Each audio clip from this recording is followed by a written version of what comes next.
The War on Opium by Maxwell MacAvoy. The First Opium War. The First Opium War lasted from 1838 to 1842.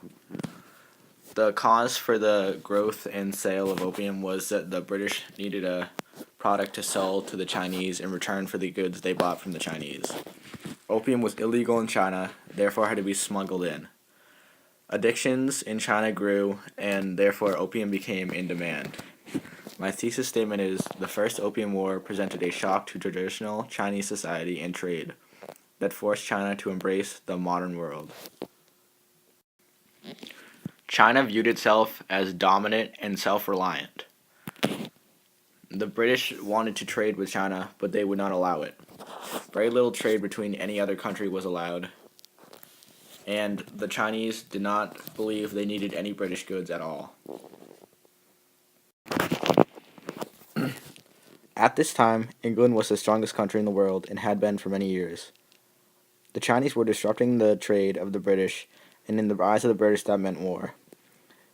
England desperately needed a good to sell in return to China to pay for the goods that they had been buying. The British East Indian Company came up with the perfect product, which was opium. Opium was illegal in China and therefore had to be smuggled in illegally. This is one of the examples of how the British tried to change the Chinese trade laws and help them modernize. Trade conflicts. China refused to trade with England. England began to ship opium into China illegally. Opium was outlawed in China, but still in high demand from the thousands of addictions. After opium became strictly outlawed and more enforced, withdrawal patients became ill. In the bottom right of the slide shows the symptoms of withdrawal. The British East Indian Company had perfect growing conditions for poppy plants. The poppy plants were shipped from India, either by ships into Chinese ports or carried across land. China needed a way to deal with the thousands of addiction cases caused by the smuggling of opium by the British.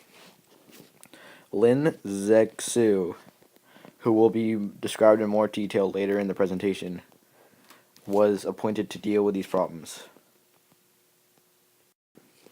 To deal with the opium problem, Lin Zexu was appointed by the Qing dynasty.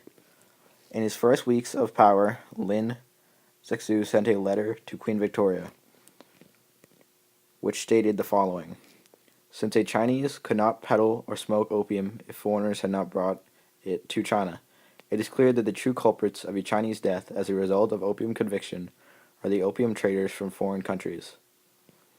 This was one main sentence from the letter. Britain's response to Lin Zexu was ignoring Chinese letters and messages. The British created no new laws to restrict the sale of opium in China. The British government allowed the growth of opium and the trade.